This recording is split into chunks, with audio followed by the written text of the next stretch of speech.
Hello everyone, YouTube ચેનલમાં સ્વાગત છે. અહીંયા આપણે સ્વાધ્યાય 10 પ્રકરણ સ્વાધ્યાય કમ્પ્લીટ કરી એમને એમસીક્યુ કમ્પ્લીટ કરેલા છે વિદ્યાર્થી મિત્રો, અને ઉદાહરણ પણ તમે કમ્પ્લીટ કરેલા હશે. તો હવે વિદ્યાર્થી મિત્રો નવું ચેપ્ટર નંબર 11 ત્રિપરિમાણીય ભૂમિતિ, જે સદિશ રિલેટેડ છે.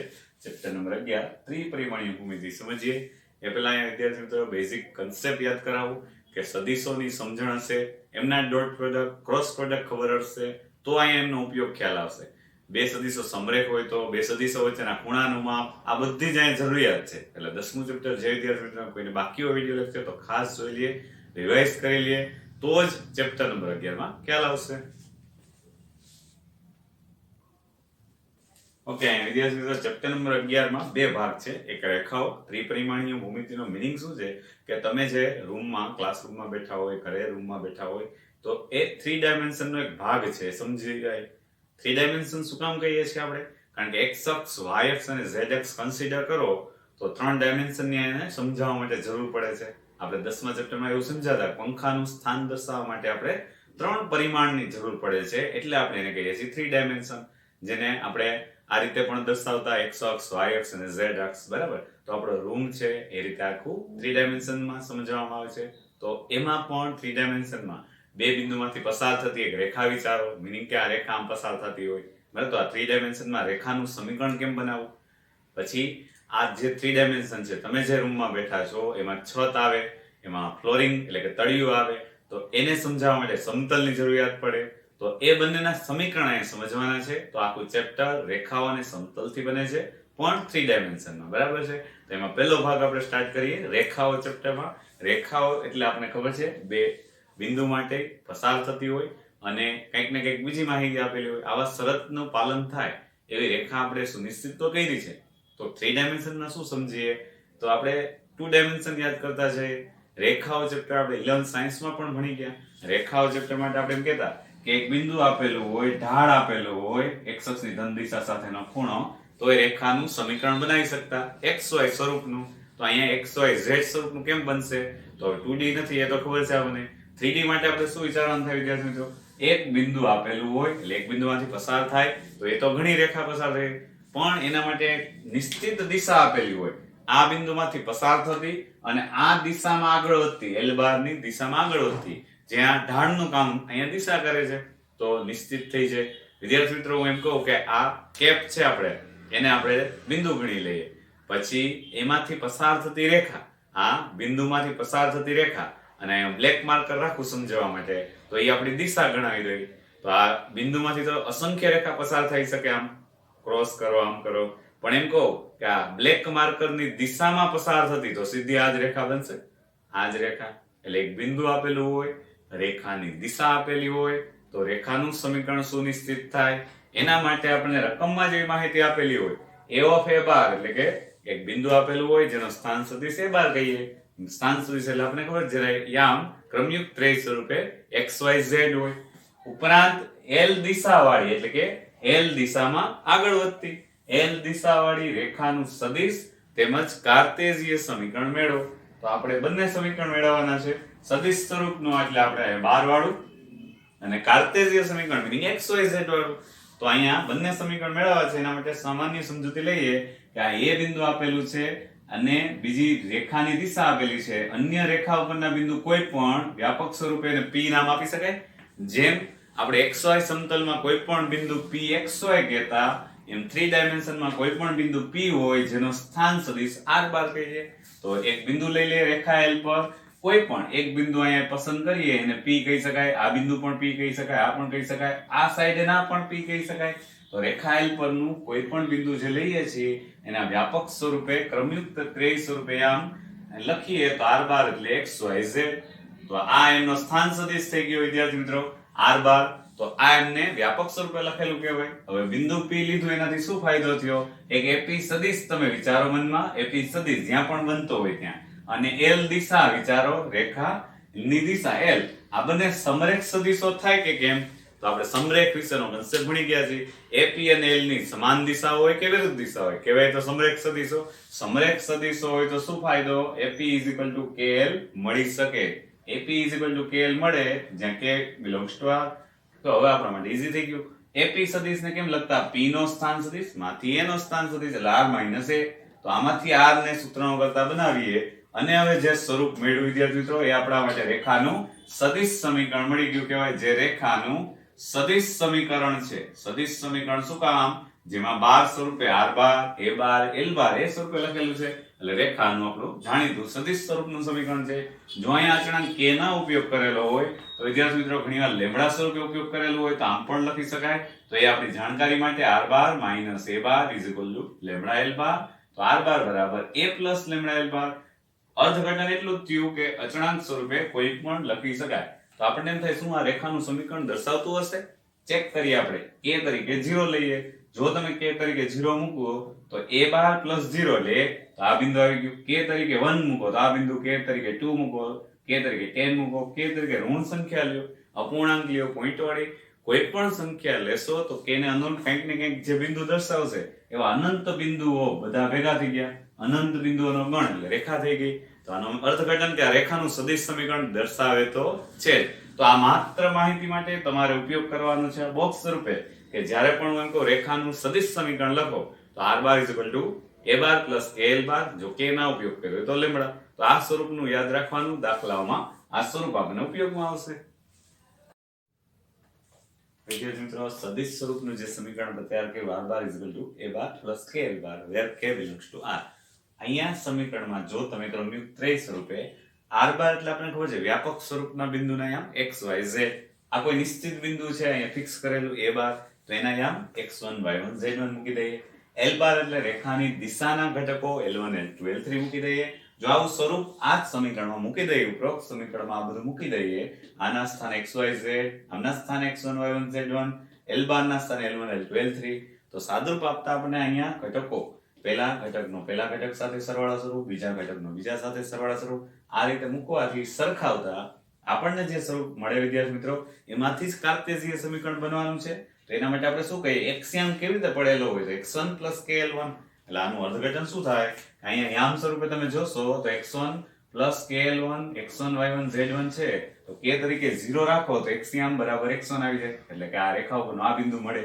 ખ્યાલ આવી જાય? એટલે x હંમેશા x1 kl1 થી બનતો હોય, y હંમેશા y1 kl2 થી બને, z હંમેશા z1 kl3. સરખાવતા આવું પરિણામ મેળવ્યું જે આપણે યાદ રાખીશું કે આ a belongs to r કહી દઉં તો ભલે આપણે ઉપયોગ ડાયરેક્ટ ના કરીએ કે પ્રચલ સમીકરણો છે, એક્ઝામમાં એવું ડાયરેક્ટ કે દાખલામાં ના પૂછે પ્રચલ સમીકરણો મેળવો, પણ આપેલા હોય તો એના ઉપરથી આપણે સદિશ સ્વરૂપ અને સંમિત સ્વરૂપ એટલે કે કાર્ટેશિયન સમીકરણ સ્વરૂપ મળવું પણ જોઈએ. તો આવું આપેલું હશે એને આપણે કહીશું પ્રચલ સ્વરૂપ સમીકરણ.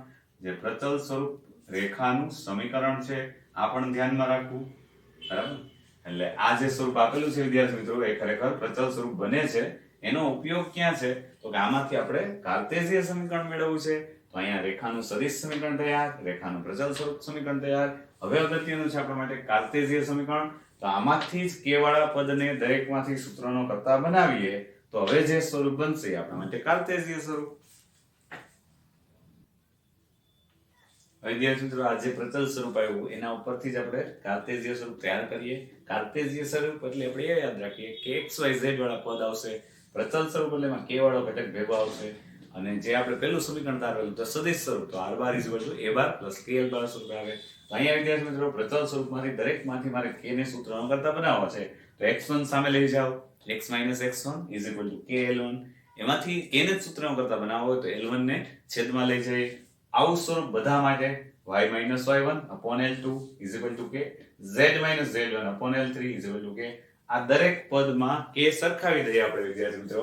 દરેક પદમાંથી k દૂર કરવા માટે બધામાં is equal to k હોવાથી k સ્વરૂપ સરખાવતા હવે જે પદ મળે આપણને તો એ સ્વરૂપ જે બન્યું એને જ આપણે રેખાનું કાર્ટેશિયન સમીકરણ કહેશું અથવા તો સંમિત સ્વરૂપ કહેશું. ચાલો વિદ્યાર્થી મિત્રો આ જે સ્વરૂપ છે સંમિત સિમેટ્રિક ફોર્મ છે. શું કામ? અહીંયા જે x x1 બાદ થયેલું છે એવું જ y y1 સ્વરૂપે બાદ થયેલું, એવું જ z z1. અહીંયા છે દિશા દર્શાવતા ઘટકો ગોઠવાયેલા છે. ભાગાકાર કરીને જવાબ નથી લખવાનો. અહીંયા જે ઘટકો ગોઠવાયેલા છે દિશા દર્શાવતા ઘટકો છે એટલે એને સંમિત સ્વરૂપ અથવા કાર્ટેશિયન સ્વરૂપ કહે છે. અહીંયા બોક્સ કરેલા જે ત્રણ પરિણામ આપણે તૈયાર કર્યા વિદ્યાર્થી મિત્રો. સૌથી પહેલા રેખાનું સદિશ સમીકરણ r bar is equal to a bar plus kl bar. k કે જ્યાં કે બિલોંગ્સ ટુ આર. સૌથી અગત્યનું. બીજું આવું સ્વરૂપ લખેલું હોય તો એમાંથી આમાં કન્વર્ટ કરતા આવડવું જોઈએ પ્રચલ સ્વરૂપ. અને એનાથી વધારે અગત્યનું સમિત સ્વરૂપ. તો આ જે સ્વરૂપ લખાયેલું છે એ આપણું સમિત સ્વરૂપ છે. આ સ્વરૂપે દાખલામાં રકમ આપેલી હશે અને રેખા ઉપરનું બિંદુ કયું એવો પ્રશ્ન પૂછવામાં આવે વિદ્યાર્થી મિત્રો. તો પહેલું કામ શું કરવાનું, અહીંયા આ માઈનસ સૂત્રના છે ફરજિયાત. હવે જે x1 y1 z1 ગોઠવાય એ રેખા ઉપરનું એક બિંદુ કહેવાય.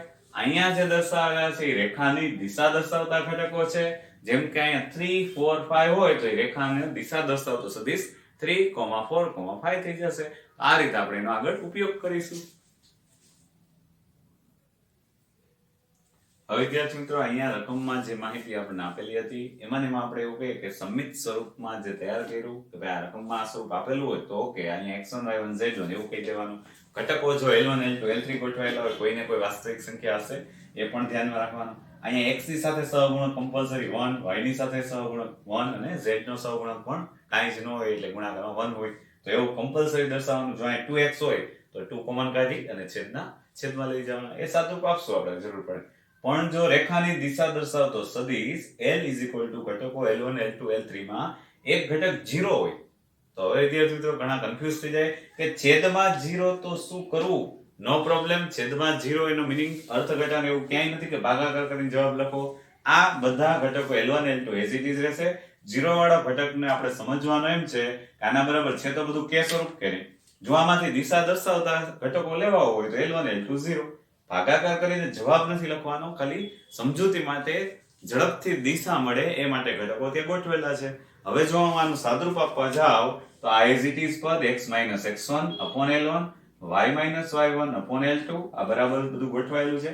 અને આને હું અલ્પવિરામ કરીને છૂટા પાડું કે ભાઈ આના બરાબર તો આપણે શું હતું અગાઉ k જ હતું તો z - z1 upon 0 એના બરાબર k. તો k ના ગુણાકારમાં 0 આવી જાય. આ છેદના 0 ક્યાં આવી જશે બાજુમાં. તો જો અલ્પવિરામ કરીને ઘણીવાર લખેલું હોય તો 0 ગુણાકારમાં k. આનું સાદુરૂપ સમજવા માટે કહું અહીંયા 0 ગુણાકારમાં k એટલે z - z1 બરાબર 0. મીનિંગ કે z બરાબર z1 થઈ ગયા. આ સાદુરૂપ આપણું સમજૂતી માટે. તો રેખાનું સમીકરણ ઘણીવાર આમ પણ લખેલું હોય જેમની તેમ સ્વરૂપ x - x1 upon l1 y - y1 upon l2 અને અલ્પવિરામ કરીને જો z બરાબર z1 લખેલું હોય તો પણ આ રેખાનું સમિત સ્વરૂપ જ છે વિશિષ્ટ પ્રકારે જે આપણે નોંધમાં ઉપયોગ કરીએ કે આવું ક્યાંક લખેલું હોય અલ્પવિરામ કરીને તો સમજવાનું કે એના છેદમાં ઘટક 0 હશે. કોઈ પણ ઘટક આવી રીતે અલ્પવિરામ કરીને લખેલો હોય તો અહીં z1 ને આ બાજુ લઈ આવવાનો એટલે આપોઆપ અહીં 0 આવી જાય. 0 ને છેદમાં લઈ જવાનો એટલે આ સ્વરૂપ પાછો તો એ થઈ જાય. તો ક્યારેક રકમમાં આ રીતે આપેલું હોય તો એનો મીનિંગ એમ સમજવાનો કે છેદમાં 0 હશે અને એ રીતે સમિત સ્વરૂપ ગોઠવી પછી એનો આપણે ઉપયોગ કરશું. હવે વિદ્યાર્થી મિત્રો રેખાના સમિત સ્વરૂપ અથવા કાર્તેશીય સ્વરૂપમાં ઘણી વખત રકમ આ રીતે આપેલી હોય. અહીંયા રેખાની દિશા દર્શાવતા ઘટકો મેં વ્યાપક રીતે લખ્યા છે l1 l2 l3 કોઈ પણ હોઈ શકે 1 2 3 3 4 5 માઇનસ વાળા તો એ ઘટક એમનેમ જ રાખવાના, એમાં કોઈ ફેર નથી. પણ જો અંશમાં x y અને z આમનામ આપેલું હોય તો માઇનસ કરીને તો કઈ આપેલું જ નથી. આનું અર્થઘટન I છે તો સમિત સ્વરૂપ પણ ગોઠવણી કંઈક વિશિષ્ટ પ્રકારે છે. અહીંયા માઇનસ કરવા જાઓ તો માઇનસ તો કઈ શું કરી શકાય તો કે સરળ બાદબાકીનો તટસ્થ ઘટક. મીનિંગ કે આ સમિત સ્વરૂપ હોય તો એને આમ લખી નાખવાનું x - 0 upon l1 y - 0 upon l2 z - 0 upon l3. આ સ્વરૂપ લખાય પછી આપણે સમિત સ્વરૂપ સાથે સરખાવો તો અહીંયા જે ઘટક છે x1 y1 z1 એટલે કે x1 y1 z1 તરીકે એ બાર જે લખતા એ આપણને શું આપેલું છે ઉગમ બિંદુમાંથી પસાર થતી રેખા આપેલી હોય તો ઘણી વખત આ સ્વરૂપ લખેલું હોય. રેખાની દિશા દર્શાવતા ઘટકો જે કંઈ આપે l1 l2 l3 as it is લખવાના. અહીંયા જે સંખ્યા 3 4 5 હોય 5 4 7 જે કંઈ આપે એ લખી શકાય. તો આ સ્વરૂપે પણ ઘણીવાર સમિત સ્વરૂપ સામે આવે તો આપણે એ સમજી શકીએ. જો રેખાનું સમિત સ્વરૂપ આ રીતે આવે, સમિત એટલા માટે બોલવું આપણને યાદ રહી જાય, બાકી કાર્તેશીય પણ કહી શકો. સમિત સ્વરૂપ જો આ પ્રકારે આવે x બરાબર y બરાબર z તો આ તો કંઈક અલગ જ લાગે કે આ રેખાનું સમીકરણ ક્યાં છે. તો વિદ્યાર્થી મિત્રો રેખાનું સમિત સ્વરૂપ જ છે. તમારે એમ યાદ કરવાનું x માઇનસ હોવું જોઈએ, y માઇનસ હોવું જોઈએ, z માઇનસ હોવું જોઈએ. તો એમ ગોઠવા જાવ તો આપેલ સ્વરૂપને કેમ લખી શકાય x માઇનસ કાંઈ નથી એટલે ગોઠવાયેલા સરવાળા બાદબાકીના તટસ્થ ઘટક સ્વરૂપે 0. છેદમાં પણ ભૂલી ગયા તો કે ભૂલી નથી ગયા, જાણી જોઈને એવું લખેલું છે l1 l2 l3 હાજર જ છે. જો કાંઈ જ ન લખેલું હોય છેદમાં તો ગુણાકાર ભાગાકાર તટસ્થ ઘટક 1 હાજર હોય. હવે તમે એના માટે a બાર ઉગમ બિંદુમાંથી પસાર થતી રેખા અને l બાર 1 1 1 તો અહીંયા કાંઈ ના લખેલું હોય તો આ રીતે એનો ઉપયોગ થશે. તો આ ક્યાંક ને ક્યાંક આવું દાખલામાં આવે તો આપણે નોંધ સ્વરૂપે લખી નાખીએ. એનો ઉપયોગ આ રીતે સમજવાનો રહેશે. હવે વિદ્યાર્થી મિત્રો, રેખાના સમિત સ્વરૂપનું આપણે એક ઉદાહરણ કહીએ કે જેથી આપણે આ બધા નિયમો પણ સમજાય, ઉપયોગ પણ સમજાય. તો અહીંયા પહેલું જ મેં આમ લખેલું છે 2x + 5/3. એક ઉદાહરણ આપી દઈએ. એમાંથી એના માટે એમ કે એનું રેખા પરનું બિંદુ મેળવો, એટલે કે a બાર question mark, અને રેખાની દિશા મેળવો. તો સીધું જોઈ નથી કહી દેવાનું 3 5 7 તો ખોટું પડે. રેખાનું સમિત સ્વરૂપ પહેલા વ્યાપક સ્વરૂપે જેમાં આપ્યું હતું સૂત્ર એમ હોવું જોઈએ. ન હોય તો બનાવવું પડે. આપણી સરળ ભાષામાં એમ કે રેખા વિથ મેકઅપ હોવી જોઈએ. અહીંયા ऐसी नहीं चलेगी विथ मेकअप, मीनिंग है x - x1 y - y1 z - z1 એવું ગોઠવવું પડે. એના માટે શું કરી શકાય એમ છે તો કે અહીંથી માઈનસ કોમન કાઢો એટલે y - y1 થઈ ગયા, એટલે માઈનસ નીચે આવી જશે. અહીંયા શું સાદુરૂપ આપી શકાય? બે સામાન્ય લઈએ, કમ્પલસરી નથી મળતા તો હોય તો x + 5/2 લખાશે છેદમાં 3. અહીંયા માઈનસ કોમન કાઢો તો y - 2 લખાશે છેદમાં 5 અને z - 3 upon 7. આ ઓકે છે, બરાબર. તો હવે સમિત સ્વરૂપ જેવું ગોઠવી શકાય એમ છે, પણ આ 2 નડે છે તો ગુણાકારમાં હોય તો ક્યાં લઈ જાય? છેદના છેદમાં. તો અહીંયા 3/2 થઈ જશે, પ્લસ હોવાથી માઈનસ -3/2 અને અહીંયા y - 2 upon -5 z - 3 upon 7. તો હવે આપણે સમિત સ્વરૂપ સાથે સરખાવી શકીએ. સમિત સ્વરૂપ એટલે કે વ્યાપક સ્વરૂપ સાથે સરખાવતા તો a બાર અને l બાર આપણને મળી જાય. તો a બાર એટલે શું થઈ જાય? -3/2 2 3. l બાર એટલે શું થઈ જાય? 3/2 -5 અને 7. તો આપણને રેખા ઉપરનું બિંદુ અને દિશા સાચી મળે. આ એક ઉદાહરણ સ્વરૂપે લીધું છે. આ રીતે કોઈ પણ ગોઠવાયેલું હોય એને સમિત સ્વરૂપ સાથે સરખાવવા માટે રેખા વિથ મેકઅપ કરવી પડે. તો આ વિદ્યાર્થી મિત્રો દાખલામાં ક્યાંક ને ક્યાંક આ કન્સેપ્ટનો અહીંયા જે બધી નોંધ લખેલી એનો ઉપયોગ આવશે. તો જ દાખલા આપણને સમજાશે. જો રેખાનું સમિત સ્વરૂપ સાચું બનાવતા આવડે તો એમનો ઉપયોગ સાચો થશે, તો સૂત્ર સ્વરૂપે જવાબ સાચા મળશે. તો આ બધું અગત્યના વિદ્યાર્થી મિત્રો. આપણે એક જ થિયરી અત્યારે કીધી. રેખા એક બિંદુમાંથી પસાર થતી હોય અને એની દિશા આપેલી હોય તો રેખાનું સદિશ તેમજ કાર્ટેશિય સમીકરણ મેળવો. એમાં બાય પ્રોડક્ટ પ્રચલ સ્વરૂપે ભેગું આવે છે, તો એ સાથે સમજવા માટે અને 3 સ્વરૂપ સમીકરણનો આપણે ક્યાંક ને ક્યાંક ઉપયોગ થશે. અને એના ઉપરથી હજી નેક્સ્ટ થિયરી નેક્સ્ટ લેક્ચરમાં આપણે લેશું વિદ્યાર્થી મિત્રો. તો આ રેખાની થિયરી અને નોંધ તમારે ફેસબુકમાં કમ્પ્લીટ ઉદાહરણ સાથે લખી લેવાની છે. ઓકે વિદ્યાર્થી મિત્રો, નેક્સ્ટ લેક્ચરમાં આપણે ફરી મળીશું.